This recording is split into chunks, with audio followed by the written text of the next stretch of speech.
Desgraça pouca é bobagem, e Putin está em maus lençóis agora.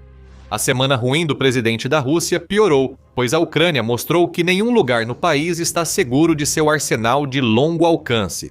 A máquina de guerra foi destroçada. Um golpe em seu coração foi realizado quando a Ucrânia conseguiu algo para entrar para a história. Fazendo em horas o que a Europa não conseguiu fazer em anos, o progresso da Rússia estagnou porque a Progress foi atingida. A Ucrânia realizou um ataque histórico à fábrica de defesa Micherinsky Zavod Progress, na noite de 12 de fevereiro, causando um grande incêndio e fumaça nas instalações. As forças da Rússia estavam impotentes para impedir isso. A mídia United 24 relata que os soldados tiveram que recorrer ao uso de armas leves para tentar parar os projéteis ucranianos que se aproximavam. Devido à falta de defesas aéreas em uma instalação crucial para o esforço de guerra russo, explicaremos como isso ocorre em instantes. Primeiro, o que sabemos sobre o ataque da Ucrânia é que ele ocorreu na região de Tambov, na Rússia, que fica a cerca de 480 quilômetros ou quase 300 milhas a sudeste do Oblast de Moscou. A região abriga uma grande quantidade de infraestrutura ferroviária. Na noite de 12 de fevereiro, a Ucrânia não mirava as linhas de logística russas. Era uma fábrica que é tão vital para a aviação militar da Rússia e, crucialmente, para a capacidade do país de produzir mísseis. Mísseis esses que vêm sendo usados para atacar as cidades e a infraestrutura energética da Ucrânia. As autoridades russas dizem que repeliram um ataque massivo de Vants, segundo a News Sky, embora não pareça ter havido defesa real. Explosões atingiram a fábrica Progress após drones ucranianos de longo alcance acertarem seus alvos. O governador de Tambov, Yevgeny Pievishov, foi obrigado a admitir o ataque e usou novamente a desculpa dos destroços de drones. Ele não usou essas palavras, apenas disse que os drones foram abatidos na zona industrial onde começou um incêndio. As defesas aéreas russas falharam e drones ucranianos atingiram os alvos. A News Sky informa que o incêndio na fábrica Progress era tão intenso que podia ser visto a dezenas de quilômetros. Canais russos no Telegram relataram o ocorrido na fábrica e disseram que as autoridades tentam encobrir o incidente. A entrada da fábrica foi bloqueada e há rumores de vítimas. Francamente, a Rússia pouco pode fazer para evitar que a notícia se espalhe. Um incêndio visível até da cidade vizinha não é fácil de ocultar. Esse ataque é enorme para a Ucrânia e devastador para a máquina de guerra russa. Por quê? A fábrica Micherinsky Zavod Progress é crucial para a máquina de guerra russa. Segundo o relatório da News Sky de 13 de fevereiro, o ataque da Ucrânia visou destruir prédios de produção com equipamentos complexos, em vez de armazéns vazios, o que não custaria muito à Rússia. Este equipamento fabrica componentes usados nos sistemas de controle de mísseis e aeronaves da Rússia, incluindo unidades eletrônicas, módulos de comutação e elementos radioeletrônicos. Tudo isso é necessário para que uma arma ou fuselagem navegue até onde precisa. Em resumo, esse foi um ataque que a Ucrânia realizou para cegar completamente as forças de mísseis da Rússia. E a Ucrânia precisou fazer isso porque a Rússia aumentou seus ataques com mísseis contra o território ucraniano durante o inverno. Segundo o Kiev Independent, em janeiro, a Rússia intensificou ataques em massa com mísseis e drones, onde antes as forças de Putin miravam diferentes alvos. Agora, eles atacam a infraestrutura energética da Ucrânia, tentando congelar o país antes que o clima esquente e a guerra volte a ser a Rússia jogando seus soldados no moedor de carne sem esperança. As novas táticas da Rússia, apoiadas pelo aumento na produção de mísseis, sugerindo ineficácia das sanções ocidentais, visam sobrecarregar as defesas aéreas da Ucrânia. Segundo o especialista em defesa e oficial militar ucraniano Viktor Kevliuk, a mistura de armas em grande quantidade indica uma mudança nas táticas de ataque, substituindo ataques com um único tipo de armamento. A Rússia está tentando sobrecarregar os sistemas de defesa aérea com um conjunto complexo de ameaças. O uso de mísseis balísticos pela Rússia e a queda de destroços na Ucrânia indicam que muitos foram fabricados semanas antes do lançamento. Tudo isso aponta para as sanções, que não estão cumprindo o papel que deveriam cumprir. A Rússia ainda está recebendo os componentes de que precisa para fabricar seus mísseis, ainda está recebendo o que necessita, para que fábricas como a Progress continuem produzindo sistemas de orientação e equipamentos que viabilizam esses mísseis. O ataque a Progress teve como objetivo destruir a fabricação de mísseis russos em uma de suas fontes, e foi um golpe tão forte que até mesmo os ouvidos coletivos da Europa ainda estão zumbindo, enquanto a Ucrânia transmite a mensagem clara de que é preciso fazer muito mais, com sanções e fiscalização, para impedir que fábricas como a Progress continuem fazendo o que estão fazendo. O ataque a Progress pode ser visto como vingança da Ucrânia pelos ataques russos com mísseis? Essa perspectiva é interessante. Segundo o Kiev Independent, em 14 de fevereiro, a Rússia tenta justificar ataques à infraestrutura energética da Ucrânia como vingança pela estratégia de ataques em profundidade que destrói o país internamente. Ao relatar seus ataques, a Rússia fala em medidas forçadas e respostas, mas isso é besteira. Termos que existem apenas para tentar transferir a culpa do que a Rússia está fazendo com seus mísseis para os ombros da Ucrânia. O que está realmente acontecendo, como diz o especialista em defesa Michael Clark, do King's College de Londres, é que os ataques russos às instalações de geração de energia da Ucrânia parecem ser projetados especificamente para afetar civis, o que automaticamente é evidência de um crime de guerra. A Ucrânia utiliza drones de longo alcance e, como verá se continuar assistindo, um estoque crescente de mísseis e híbridos de mísseis com drones. Atacar petróleo, combustível, infraestrutura, nós militares e outros alvos legítimos enfraquece a máquina de guerra russa. Para a Ucrânia, a lógica de defesa é totalmente justificada. E com o ataque recente à instalação Progress, fez o que a Europa não conseguiu: fechar uma fábrica. Esse é um pilar central da estratégia de longo alcance de Putin. Os ataques a Progress conseguiram ainda mais. Segundo a New Sky, a instalação em chamas fabrica não só componentes de mísseis e fuzelagens, mas outros produtos.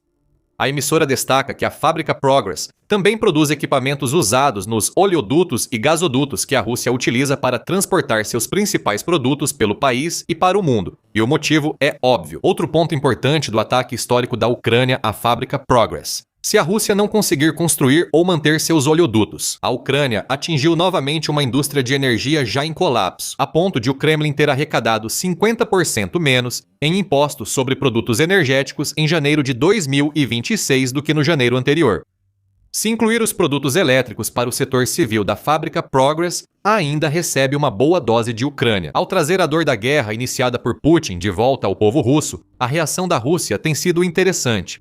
É uma mistura de confissões silenciosas com desculpas sobre destroços de drones e alegações de que repeliram ataques à instalação Progress.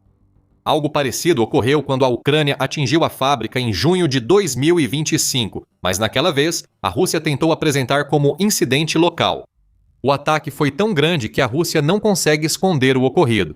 Há um estranho misto de admissão e negação, enquanto a Rússia diz ter apagado o incêndio. A News Sky informa que canais do Telegram relatam que o incêndio é tão intenso que pode forçar funcionários e moradores próximos a evacuar. É uma história com dois lados, e sabemos que a versão da Rússia está sempre cheia de propaganda e mentiras. Mencionamos recentemente a Ucrânia usando mísseis contra a Rússia. Isso ocorreu em outra rodada de ataques, tornando uma noite histórica para a Ucrânia em um colapso catastrófico da máquina de guerra russa para Putin. Antes de entrarmos nesse assunto, você está assistindo ao The Military Show. Se ainda não se inscreveu, agora é o momento perfeito para fazer isso.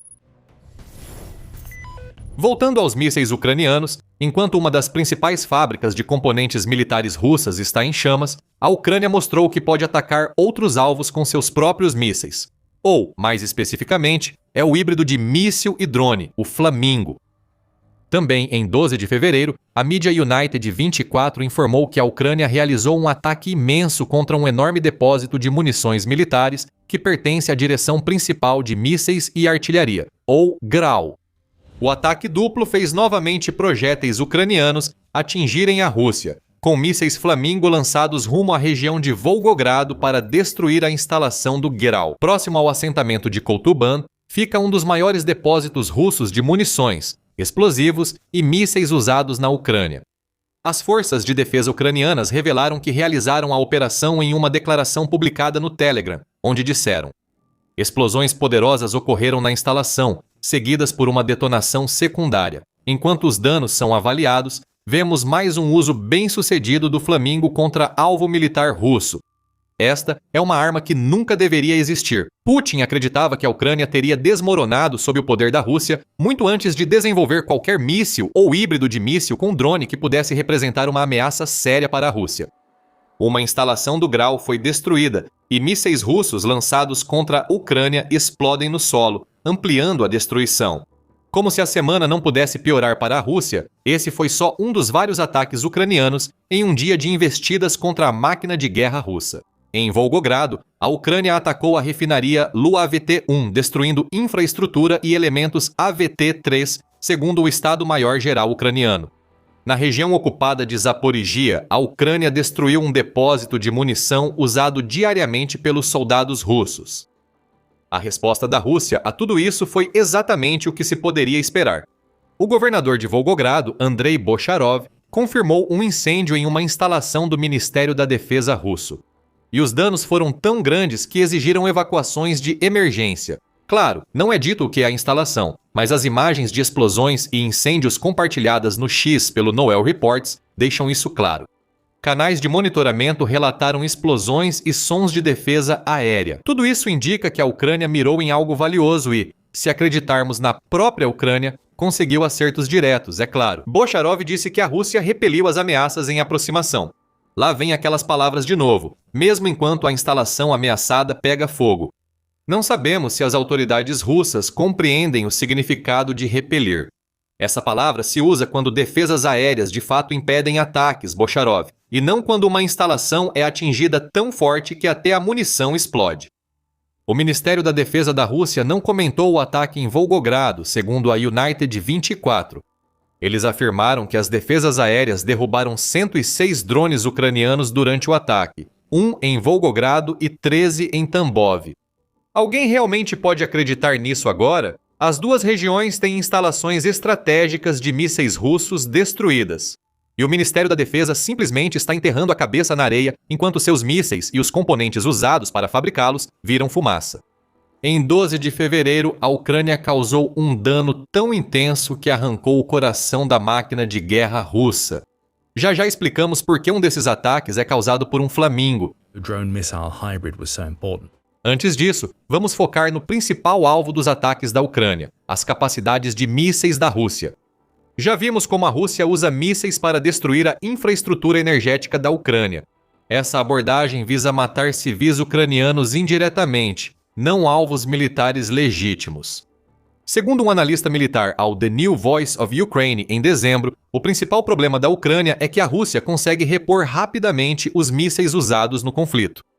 Segundo Anatoly Krapchinsky, ex-oficial da Força Aérea da Ucrânia e especialista em aviação, a Rússia já produz mísseis suficientes para grandes ataques 1 ou 2 vezes por semana contra a Ucrânia. Segundo Krapchinsky, por várias estimativas, a Rússia pode ter 500 Iskanders em reserva, várias centenas de KH-101, KH-555, além de estoques significativos de KH-59 e KH-32. Ele até fornece números específicos, observando que a Rússia conseguiu acumular estoques de entre 300 e 350 mísseis KH-101 e KH-555, até 500 mísseis balísticos Iskander-M, cerca de 250 a 300 mísseis de cruzeiro Iskander-K, e até 200 mísseis Kalibr no total. Isso dá ao agressor um grande estoque misto para formar ataques poderosos e manter o terror intenso. Krepchinsky acrescenta, ao observar que a Rússia está repondo seus mísseis a uma taxa entre 120% e 150% do seu consumo. Em outras palavras, para cada 100 mísseis que a Rússia está usando na Ucrânia, ela está construindo entre 120 e 150. Isso é um problema, e é justamente o que as sanções ocidentais deveriam impedir que fabricantes de mísseis russos fizessem. Esses fabricantes não foram tão afetados, pelo menos não na escala que a Ucrânia necessita. Os ataques históricos da Ucrânia têm propósitos claros. Destruir o depósito em Volgogrado retira alguns mísseis russos de operação, mas isso dura só até a Rússia transferir mais projéteis para o Oblast. Mais relevante é o ataque à instalação Progress, pois destruir a produção de mísseis impede a Rússia de reabastecer seus estoques. A Ucrânia está fazendo o que as sanções não conseguiram, e está conseguindo isso ao continuar uma estratégia de ataques em profundidade que tem se mostrado extremamente eficaz. Segundo a News Sky, a Ucrânia passou anos desenvolvendo capacidades de longo alcance para realizar ataques como os de Volgogrado e Tambov em 12 de fevereiro. O Flamingo é um exemplo disso. Quando Putin lançou sua invasão, os drones eram considerados apenas um incômodo que poderia atrapalhar o poderoso exército russo, mas que pouco poderiam fazer para detê-lo. Agora, a Ucrânia possui um híbrido de drone e míssil que carrega uma quantidade imensa de poder de fogo e pode atingir alvos que estão literalmente a centenas de quilômetros dentro do território russo. Essas capacidades de longo alcance dão 3 vantagens estratégicas à Ucrânia. Ataques recentes desafiam diretamente a profundidade estratégica da Rússia, segundo o Instituto de Inteligência e Segurança de Bloomsbury. Isso ficou claro após a Operação Teia de Aranha da Ucrânia, quando o país destruiu grande parte da frota de bombardeiros estratégicos da Rússia com drones infiltrados em território russo por caminhões. Esses ataques desafiam a doutrina estratégica da Rússia, que tradicionalmente conta com sua profundidade territorial para recuar sob ataque, afirmou o Instituto. A Rússia não pode mais agir assim, pois a Ucrânia tem armas que alcançam ativos russos no interior do país. Esses ativos precisariam ser removidos a ponto de perder influência na guerra para não serem atingidos. Segundo a Forbes, em dezembro, a Ucrânia ganha vantagem por conseguir realizar esse tipo de ataque. Nas negociações de paz, Putin retrata a guerra na Ucrânia como uma luta em que o país está à beira da destruição. É só questão de tempo até o exército russo avançar. Há 4 anos ele tenta dizer coisas assim. Sempre que a Ucrânia destrói uma fábrica de mísseis ou depósito, fica claro que a enganação de Putin vem do desespero diante da estratégia ucraniana que levou a guerra de volta à Rússia. E claro, também há o custo. Entre janeiro e agosto de 2025, os ataques da Ucrânia causaram 74,1 bilhões de dólares em danos à Rússia, o que equivale a 4,11% do produto interno bruto anual do país. Muitos bilhões a mais teriam sido acrescentados desde então, e a destruição da fábrica Progress acrescenta ainda mais. Quem sabe quanto vai custar para a Rússia realizar os reparos necessários para colocar essa fábrica em funcionamento novamente? A Rússia precisa fazer esses reparos, e ela não pode se dar ao luxo de ficar sem uma fábrica que é tão vital para sua estratégia baseada em mísseis. Os ataques de longo alcance da Ucrânia enfraquecem a narrativa que Putin tentou construir por anos. A Rússia não é toda poderosa, ela é vulnerável, e a Ucrânia continua provando isso com o Flamingo. Ela ainda tem a arma perfeita para esse trabalho. Capaz de percorrer cerca de 3.000 quilômetros, ou aproximadamente 1.860 milhas, e de entregar uma ogiva de 1.150 quilos, ou 2.530 libras. Flamingo é uma ameaça para a Rússia. A Ucrânia provou isso em Volgogrado, mas é uma ameaça que Putin esperava ter eliminado. Em fevereiro, foi noticiado que a Rússia, em um raro ataque baseado em inteligência, destruiu as linhas de produção do míssil Flamingo. Putin não comemorou por muito tempo, pois dias depois Zelensky afirmou em Munique que uma grande linha de produção foi destruída por um ataque com mísseis. Já posso falar sobre isso. Ela já foi realocada e a produção retomada. Nada está parando o Flamingo. Ataques frequentes a ativos russos em Volgogrado e ao campo de testes Kapustin Yar, usado para lançar os mísseis hipersônicos Areshnik, comprovam isso. Enquanto o Flamingo segue voando após a Rússia falhar em cortar suas asas, o complexo militar industrial russo está sendo sufocado. A Rússia não consegue acompanhar suas ações na Ucrânia. Perdendo instalações como a fábrica Progress, precisa de mísseis e fuzelagens funcionando. Cada ataque que reduz a capacidade de longo alcance da Rússia aumenta as chances de sobrevivência da Ucrânia e mostra seu fortalecimento. Apesar dos esforços de Putin, a Ucrânia conseguiu em poucas horas o que as sanções não fizeram em anos. É provável que a Ucrânia faça algo semelhante muito em breve, já que, entre outras estratégias, ataques em profundidade representam o caminho do país para a vitória contra a Rússia. Grandes investimentos em energia de reserva, infraestrutura fortalecida e ataques precisos da Ucrânia podem tornar 2026 o ano da vitória ucraniana na guerra. Veja mais no nosso vídeo. Se gostou, inscreva-se no The Military Show para acompanhar tudo o que a Ucrânia faz para destruir o mito da máquina de guerra russa. Obrigado, como sempre, por assistir.